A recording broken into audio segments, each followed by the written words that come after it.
Salam saudara, kita jumpa lagi dalam konten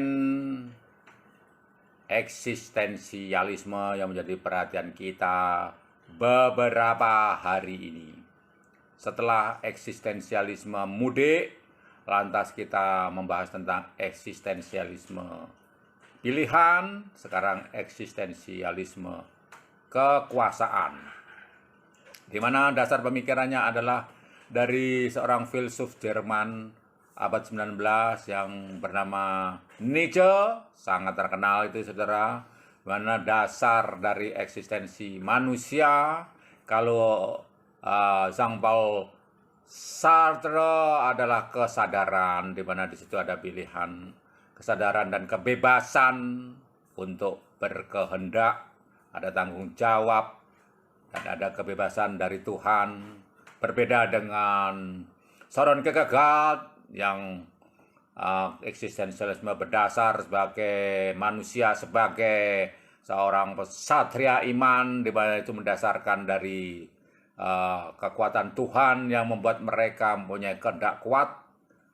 Nah, sekarang dasar dari eksistensialisme Nietzsche lain lagi, yaitu kehendak untuk berkuasa. Dan kita melihat di keseharian kita banyak para politisi dan para pejuang politik serta hak asasi, pejuang-pejuang sosial masyarakat yang dengan sadar memilih untuk menjadi calon-calon pemimpin negara kita, baik itu yang di legislatif, yaitu di DPR, dan di eksekutif, di pemerintahan, dan di berbagai lini untuk menuju kursi kekuasaan, di mana tujuannya satu, untuk memberi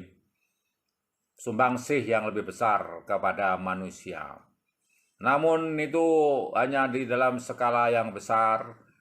Namun dengan skala yang kecil pun kita dapat memahami bahwa kekuasaan itu ada di mana-mana, di segala macam lingkungan, yang mulai dari keluarga, antar teman, sekolah, pekerjaan, dan lain-lain.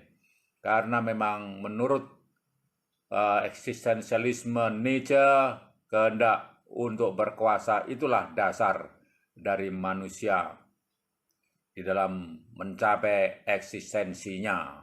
Dan sekarang kita melewati daerah Solo, di mana wali kota Solo yang baru, yaitu putra dari Presiden Republik Indonesia yang sekarang sedang bersama rakyat menggelar hajat kesenian. Dan ini dalam rangka hari di bulan Ramadan atau bulan puasa, tempo hari. Kita lihat suasananya betul-betul semarak. Kita ikuti liputannya. Nanti sesudah itu kita akan masuk ke pembahasan tentang eksistensialisme kekuasaan berdasar pemikiran Nietzsche. Dan di ujung konten ini akan ada pembahasan sekilas sebagai abstrak atau esensi dari pembahasan kita.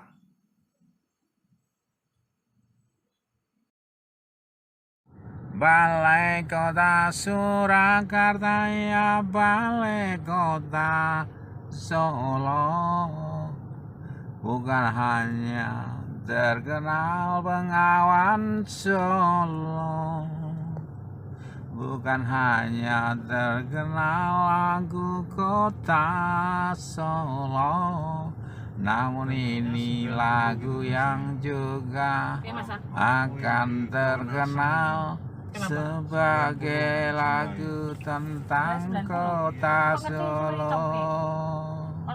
Setidaknya terkenal di dalam hatimu yang mendengarkan lagu di antara rakyat Solo yang berkumpul di depan Apa ini Rio ya? rumah dinas balai kota Surakarta, Ini ya? kantor dinas balai kota Solo, Memang dikasih mau lampion-lampion ya? mempedulikan rakyat supaya Dikasih abang jadi senang. kuning, Inilah duduk.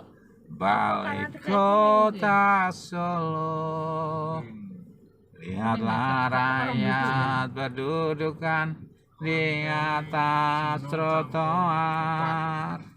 Mereka betul menikmati malam yang riang di depan balai kota Solo. Yang akan ada pertunjukan kelihatannya, pertunjukan wayang kelihatannya. Inilah suasana Solo pada malam hari basar di hari bulan puasa malam. Segala keindahan tertumpah di kota Solo, indah di kota Solo, indah, terang, damai, senang, rakyat gembira, bahagia. Pelangi di matamu seakan di hatiku, tahu petis es pelangi yang ada di pasar gede kota Solo, kota Solo, Solo, indah nian kotamu, pasar gede yang rame, indah kota Solomu. Sepanjang malam mereka riang gembira menyambut kemegahan kota Solo.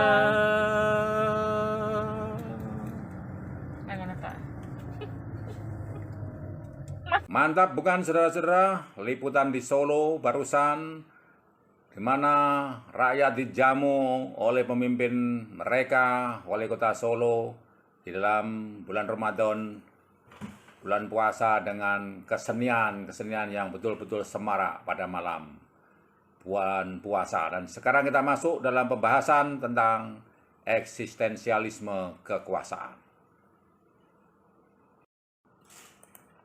Eksistensialisme kekuasaan, saudara, bahasan kita pada saat ini, di mana kehendak berkuasa itu masuk dalam eksistensialisme Nietzsche. Nanti kita akan menjumpai Uberman dan manusia super, di mana Nietzsche itu filsuf Jerman abad 19. Di situ kita diajak mempertimbangkan paradigma eksistensial kondisi manusia, di mana banyak pandangan berbeda tergantung perspektif masing-masing, namun tujuannya sama, memahami keberadaan manusia, saudaraku, termasuk kebebasan, tanggung jawab, dan kehendak manusia. Nietzsche dan Kierkegaard itu salah satu leluhur eksistensialisme. Nah, sementara Nietzsche, menurutnya kehidupan sangat tidak rasional. Sejarah doktrin agama membuat manusia itu terasing dari keberadaan hakikinya, yaitu kehendak untuk berkuasa. Perspektif ini holistik, berbasis realitas empiris kenyataan. Tak ada kebenaran terakhir dalam hidup manusia, jadi kebenaran itu relatif. Ada aspek tak terhindarkan dalam kehidupan manusia. Aspek ini dapat menjadikan seseorang menjadi manusia super atau Overman. Artinya individu memiliki kesadaran dan kebebasan penuh dalam mencipta dan memimpin kehidupannya. Aspek tak terhindarkan ini penyebabnya adalah penderitaan, di mana sejarah adalah pergeseran interpretasi dan nilai-nilai. Itu terjadi karena tafsir dan pemahaman atas pengetahuan dan agama. Jadi ada pergeseran interpretasi agama yang mengatur hidup manusia dan pengetahuan juga. Semuanya mengatur dalam cita-cita manusia untuk menyangkal kehidupannya, karena agama itu ada yang namanya dosa dan pahala. Dan itu mengasingkan manusia dari tujuan naluri ilmiahnya. Dalam agama misalnya itu tadi surga dan neraka. Menuntut manusia untuk menekan yang buruk dan supaya untuk tujuan akhirat. Sementara ilmu pengetahuan singkirkan semua yang tidak terbukti. Akhirnya mengurangi sifat objektif mekanik dalam hidupnya, mengasingkan manusia untuk keberadaan hakiki. Dan ada sebuah realitas eksistensial mendasar dan tak terhindarkan. Tidak ada jaminan hidup baik atau tidak itu akan bermanfaat di masa depan. Ilmu pengetahuan tidak absolut tentang eksistensi manusia ini oleh karenanya. Dan kebebasan akhir itu tidak adanya sistem atau nihil. Manusia tidak masuk dalam semesta yang tak terstruktur dengan baik, maka manusia harus menciptakannya dan bertanggung jawab atas dunia pilihan dan tindakannya. Secara eksistensial, kebebasan hadir bersama dengan tanggung jawab, saudara. Dan filsafat Nietzsche ini menegaskan tidak ada satu hal pun yang mutlak, karena tidak ada yang mutlak, semua harus dipertanyakan. Dan oleh karena itu menjadi kunci pencarian pribadi. Selalu bertanya, karena semua tidak ada yang mutlak. Konsekuensinya kebenaran bukan statis, tetapi proses dinamis. Dan proses dinamis ini akan terus terjadi dengan bertanya, tidak bersifat objektif juga, tetapi juga tidak subjektif. Tidak sepenuhnya rasional, independen di luar tubuh proses berpikir itu. Proses berpikir tidak sepenuhnya subjektif dan cuma melalui intelek, tetapi juga melibatkan aspek empiris manusia. Kebenaran manusia itu tidak semata-mata hanya karena akal. Dan kebenaran merupakan kombinasi keseluruhan. Ini konsekuensi-konsekuensi tadi. Kebenaran kombinasi naluri, gairah, dorongan yang ada dalam hidup. Secara fakta, setiap kebenaran dimulai dari penafsiran kehidupan manusia.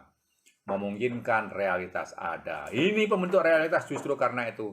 Kehendak berkuasa adalah dasar dari kehidupan manusia. Di sini, dan dunia adalah kehendak manusia untuk berkuasa. Darinya manusia dapat menafsir, mendefinisikan, dan berkehendak. Jalan tindakan ini melalui setiap pergeseran hubungan kekuasaan. Keinginan manusia sebagai dorongan untuk mendapatkan kekuasaan. Itulah kebebasan dalam konsep kebebasan eksistensial Nietzsche.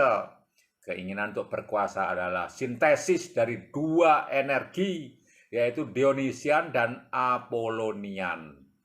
Dan Dionysian itu spontanitas, sifatnya spontanitas. Sifat spontanitas terdiri dari naluri primer, insting, nafsu, dan sebagainya. Sedangkan Apollonian terdiri dari akal dan rasionalitas. Agama dan ilmu pengetahuan mengasingkan pengalaman manusia, sementara itu mengasingkan untuk menekan sifat Dionysian dalam kehidupan manusia. Kedua karakteristik ini sangat penting untuk manusia, Dionysian dan Apollonian itu. Keduanya harus saling terkait, yang satu spontan, yang satu berhati-hati berpikir. Kemudian membuat kehendak berkuasa dan kekacauan. Eksistensialisme Nietzsche ini, ya kehendak untuk berkuasa, berbeda dengan eksistensial Sartre yang adalah kesadaran. Pada Nietzsche, kesadaran itu berbeda, itu akibat dari kehendak berkuasa itu. Dan konsep kehendak berkuasa sangat bersifat terbuka dan sangat rentan salah tafsir. Dan di situ ada masalah besar yang harus diatasi. Dan diatasi itu ternyata adalah manusia sendiri. Dan butuh sikap baru sebagai alternatif yang diperlukan oleh seseorang. Sikap itu adalah semangat bebas dari manusia super atau Uberman. Merangkul segala bentuk eksistensi manusia. Itu Uberman.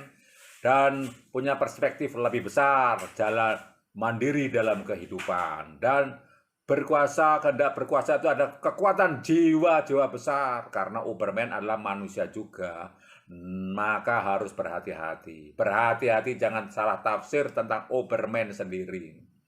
Dan harus mampu mengatasi masalah tentang Uberman sendiri.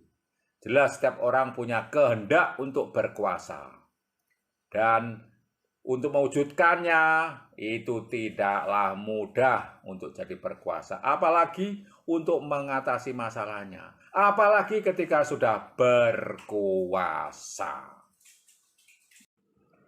Nah, saudara, dengan pembahasan tentang eksistensialisme kekuasaan ini, kita tahu bahwa geliat dan gairah para politisi Indonesia untuk menduduki kursi-kursi kekuasaan itu adalah memang merupakan dasar dari eksistensi hidup manusia, dan untuk mencapai hal itu perlu usaha yang disebut dengan perjuangan, namun di dalam kacamata Nietzsche disebut sebagai penderitaan.